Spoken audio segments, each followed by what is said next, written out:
Hello, this is the luckiest maths teacher in the world. Thank you so much for tuning in as we go through everything you need to know for next week's test. So on the test will be statistics and probability, and we'll start by looking at the statistics component. So statistics is the collection of and interpretation of data. So data is just information. You can collect data on like anything you want. So there are two flavors of data that we learned about. So the first type was categorical data, also known as qualitative, and that's basically data in words or categories. And the other type is numerical or quantitative, and that's data in numbers. So if you're struggling to decide which of these some data is it categorical or numerical, think about it as if you asked a question. Would the people respond with a word or category, or would they respond with a number? So for example, if I wanted to find information about students' eye color, and I ask them, what is your eye color? They're not going to say the number 5. That's completely stupid. They'll say, blue, brown, green. So they'll give me a word, they'll give me a category. And so eye color is an example of categorical data. If I said, how many siblings do you have? They wouldn't give me a category. They just give me a number. You have 2 siblings, 3 siblings, whatever. So number of siblings is an example of numerical data.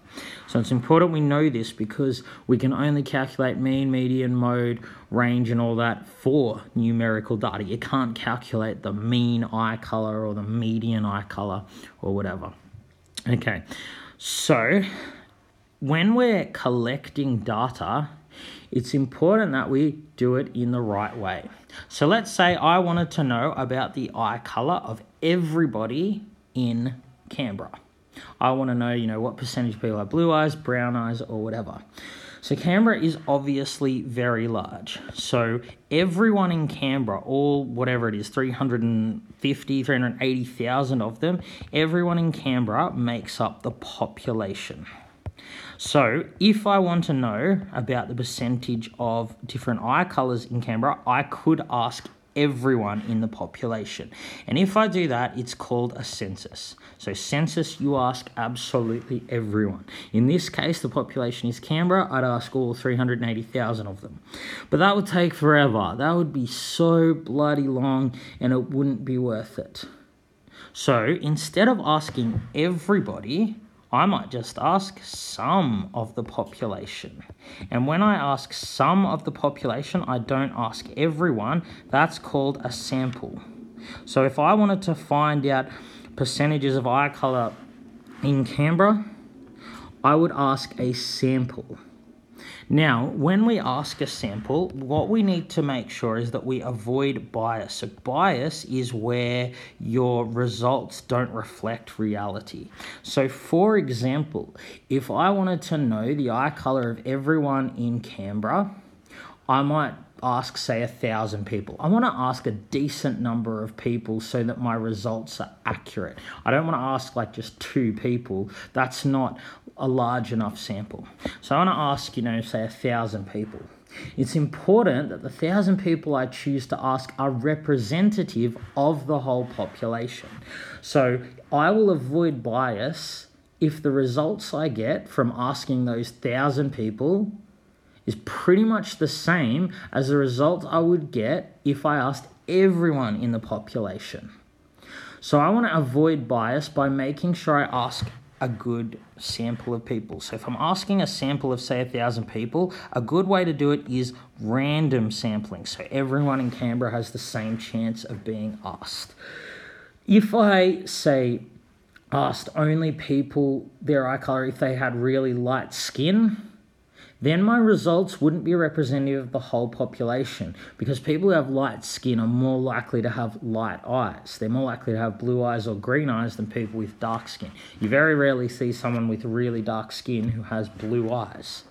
So if I just asked light-skinned people, that would be a biased sample, and I wouldn't get good results. They wouldn't be reliable from that. So that's the kind of thing I want to avoid. Another thing I want to avoid bias in is the question. So I can have a biased sample or a biased question. So let's say the 1,000 people I ask over telephone. If I just ask, what is your eye color? They're probably going to be truthful with me. But if I say to them, given that blue-eyed people are better looking, blue-eyed people are more successful, what color are your eyes? That's a biased question because it leads them to want to say they have blue eyes. If I say, you're a better person if you have blue eyes, the people are more likely to tell me that they have blue eyes. So that would be a biased question. And again, the results I get from that survey, from that sample, wouldn't be representative of the whole population. So it's very important that I avoid bias. So if my sample is representative of the whole population, then I can infer things about the population. I'll show you what I mean in a sec. Please pause and copy this down if you need it. So let's say in my sample of 1,000 people from Canberra, let's say that 304 have blue eyes, okay? So I am just asking 1,000 people from Canberra. I'm not asking everyone. I can use this information to infer, to get a good idea of how many people across Canberra have blue eyes, as long as my sample is representative. So let's say, for example, that there are 380,000 people in Canberra. So in my survey, 304 out of 1,000 people had blue eyes. So I can make that a fraction and just times it by 380,000. And this is a good estimate as to how many people in Canberra will have blue eyes. If I put that on my calculator, I get the number 115,520. So what I'm saying is, because in my sample of 1,000, 304 people had blue eyes, I'm estimating that 115,520 people across the whole of Canberra will have blue eyes. So that's just a rough mathematical method. So I've inferred something about the population. So the last thing I need to go through on statistics is how to quantify statistics, so mean, median, mode, range, and all that. Okay, so we'll start off with a set of data. So I've come up here with a set of 6 numbers. So as I said earlier, you can only calculate mean, median, or mode if the data is numerical. Okay, so remember, mean is like the average. So it's just the sum of all the scores divided by n. N is the number of scores. So firstly, I add up all the scores and I get 174. So the mean will be 174 divided by 6, because there are 6 scores, which is 29. Okay, easy as. So let's look at the median. So remember that the median is the middle point of the data. Okay, so the median is the middle. Now, remember, you have to have the data in order from smallest to largest in order to calculate the median. Okay, so I'm going to quickly write this again. So I have 14, then I have 12, and so on.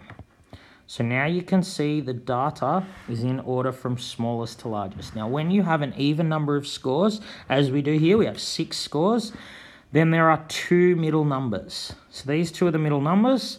The way to calculate the median, you find the number halfway between them. If you don't know what that is off the top of your head, you take the average. So what we'll do is we add up the 2 middle numbers and divide it by 2. Okay, so 15.5. So hopefully you see from this, neither the mean nor the median need to be one of the scores. So the middle point of the data here is 15.5. So the mode is the easiest to figure out. The mode is just the most common. Now, if no numbers are repeated, we say there is no mode. There can be more than one mode. So here, the 12 occurs once, 100 occurs once, so they're not the mode, but 14 and 17 occur twice each, and they're both the most common. So we have 2 modes here. Okay, so how easy is that? So the mean, median, and mode are all measures of center. So what that means is the point of them is to try and summarize our data with one number. They're supposed to give us an idea of what a normal score was, the center of our data. Range, on the other hand, which is just the highest score minus the lowest, that's not a measure of center. It doesn't tell you what the normal score was, it just tells you the difference between the top score and the bottom score. Okay, so I'm going to rub the top bit out and then go through outliers. Okay, so an outlier is a score that is unusual. So unusually big or unusually small. It's a number that's a lot smaller or larger than the rest of them. So in our data down here, 100 is an outlier. It's much bigger than the rest of the scores. Now, I need to clear up this point. Unlike what you may have learned in science, we can't just ignore an outlier when we're calculating the mean, median, or mode. It needs to be in our calculations.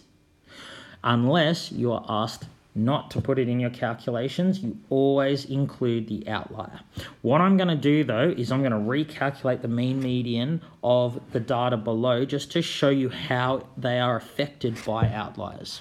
So if I get rid of this score and I only consider the other 5 scores, so I'm left with 14, 17, 12, 14, 17. So the mean of those 5 scores, they add to 74 divided by 5, which is 14.8.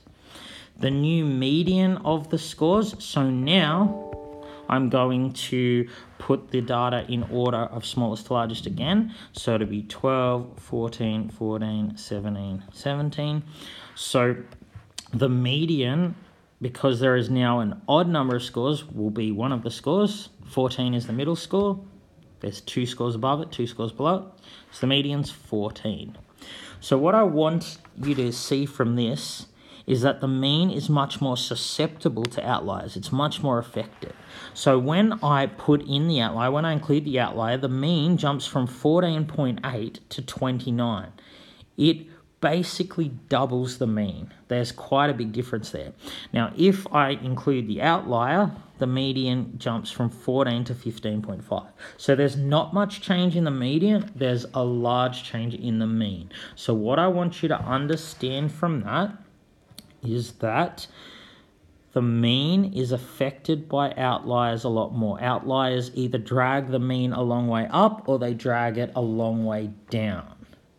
So that means that sometimes the median is a better measure of center than the mean. So for example, when we're talking about house prices in the real world, they usually only report the median house price because there are, all these houses that are millions of dollars. There are a few houses that, are just like $10 million.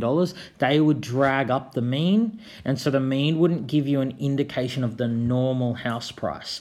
The median is less affected by outliers, so it doesn't care about, those $1 million houses. When we calculate the median, we only look at the middle score, so it's not affected by outliers.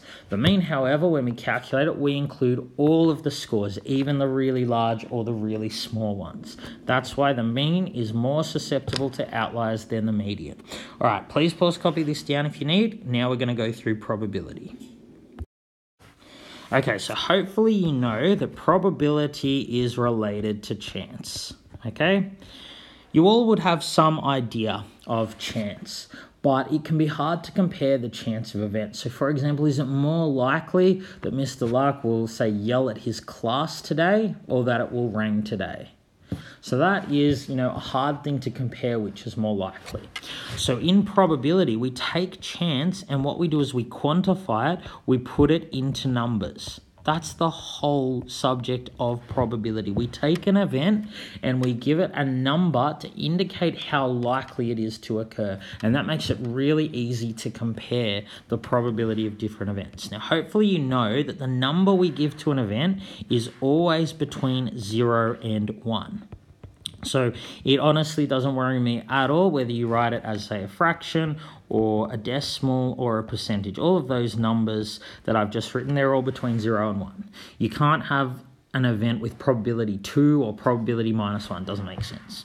So hopefully you know that as the probability of an event increases, gets closer to 1, it's becoming more and more likely. And if it has probability of 1, that means it's certain. And on the other hand, if the probability is getting closer and closer to 0, it's becoming less likely. It's more likely the event will not happen. And if an event has probability 0, then we say it's possible. So how do we actually calculate this number that we give to an event? Well, there's a very simple formula. So probability of an event equals n of e over n of s. Please don't be put off by this formula. It's actually very simple. So it's saying the probability of an event is the number of ways that the event can occur over ns, which is the total number of outcomes. By the way, the reason it's n of s, s stands for sample space. So a sample space is the list of all possible outcomes. So that's how you find the probability of an event, but you need to use that when all outcomes are equally likely. Okay, it's important that you understand that, but I think people generally have good common sense around this. So for example, if I roll a die, you can't say the probability of not getting a 4 is a half, because I could either get a 4 or not get a 4. Okay, that doesn't make sense because the outcomes in that case are not equally likely. So let's look at an example of rolling a die. Okay, so what is the probability of getting a 4? Okay, so there's 1 4 on the die, there are 6 outcomes in total. Easy. The probability of not getting a 4, so that's what that little dash means, isn't a half. As I said, there are 5 ways that you can get something other than a 4 out of 6. So it's 5 over 6. So let's say, what is the probability if I roll a die that I get a number that's at least 4, greater than or equal to 4? So there are 3 ways that can happen. I can get a 4, 5, or 6 out of 6 in total. So you can also write that as, 0.5, 50%, or whatever. Okay, so that's how we use that formula to calculate probabilities. So the next thing I need to go through is complementary events. Please pause and copy this down if you need. So the complement of an event is just that event not happening. So the event that it, say, rains today, the complement of that is that it does not rain today. So we just put a little dash there. The little dash means not. Okay, so let's consider the event that my team wins on the weekend. So the complement of that is not that the team loses, because they could also draw.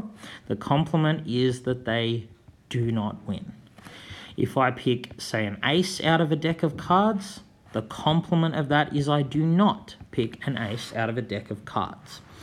So with complementary events, the probabilities add to 1. The probability of an event plus the probability of the event's complement add to 1. This is actually just commonsensical. Probabilities add to 1 in the exact same way that percentages add to 100%. So if there's a 30% probability it rains today, there's a 70% probability that it does not rain today. If the probability that it rains today is, say, 0.2, then the probability it does not rain today would be 1 minus 0.2 or 0.8, because this and this add to 1. If the probability my team wins is, say, 27%, the probability my team does not win is 73%. Okay, remember 27% is the same as 0.27, and 73% is the same as 0.73. So the probability, if I pick a normal ace out of a deck of cards, is actually 4 over 52. And that's because there are 4 aces in the deck out of 52 cards in total. So the probability that I do not get an ace, I can figure that out quickly. It's just 1 minus 4 over 52, so it will be 48 out of 52, okay? So make sure you thoroughly understand this idea of complementary events, okay? Next, I'm going to go through two-way tables and Venn diagrams. So sometimes we need to answer probability questions about two sets. So sets are just collection of objects. You can have the set of prime numbers, the set of all students who play soccer or whatever. And we sometimes need to answer probabilities regarding, what's the probability of someone is in one set or both sets or neither set or whatever. So in this case, Venn diagrams and two-way tables are very useful tools, and that's all they are. They're just a means to an end. Now, Venn diagrams and two-way tables actually do the same thing. They display information about each set, about both sets, and we use them to answer probability questions. Okay, so I'm going to draw up a Venn diagram and we'll answer some questions about it. Okay, so the Venn diagram I have is displaying two sets about people. People who have blonde hair, blue eyes, both or neither. So there are 4 options which correspond to each of the 4 numbers in the Venn diagram.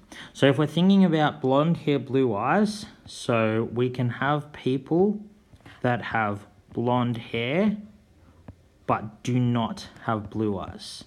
So that is what we're talking about with the number 7. So 7 people have blonde hair but they don't have blue eyes. So what goes in the middle is both sets. So in this case, that would mean blonde hair and blue eyes. So the other one here, predictably, you can have blue eyes but not blonde hair. And there are 12 people who have that. And then 68, the number that goes outside the circles is that they're in neither set. So in this case, that would mean they have neither blonde hair nor blue eyes, okay? So all of these numbers should add up to the total number of people who were asked. In this case, it's 100, okay? So there are 100 people who are asked their hair and eye color. So this information can be easily represented in a two-way table. They do the exact same thing as Venn diagrams. Okay, so they call it a two-way table because there are 2 ways. We're going this way and we're going this way. So it doesn't matter whether you put hair along the top or along the side or whatever. So the options are you can either be blonde or not blonde. And regarding your eyes, you can either have blue eyes or not blue eyes. Remember, that's what the dash means. Now, usually in Venn diagrams, we have some cells where we write the total in as well, which helps us keep track, okay? So I can put this information in the Venn diagram down in the two-way table. So this cell here is how many have blonde hair and blue eyes. So there were 13 people who have both. In this cell here, number of people who have blue eyes but not blonde hair, and that's 12, this number here. So this cell here is not blue eyes, but they have blonde hair, so there's 7 of that, and then there were 68 who have neither, which goes there. So we'll just add up each row and column. So 13 plus 7 gives 20, 12 plus 68 is 80, and then we have this. So these 2 numbers should add up to the same as these 2 numbers, and they do here, so we know we've done something right, okay? So this two-way table here shows the exact same information as this Venn diagram here. And what we do is we can use these to answer questions about probability, okay? So we'll start off. What is the probability that someone just has blue eyes, okay? So there are 13 plus 12. We have to include all of those. So there are 25 in total. We can also get that here. So there are 25 out of 100 that have blue eyes. 25 over 100, quarter, 25%, however you want to write it. I don't mind, okay? So what is the probability that they have blue eyes and blonde hair? So we can easily read that from the Venn diagram or the two-way table. There are 13 people who have both blonde hair and blue eyes out of 100, okay? So I think we understand what and mean. That's clear.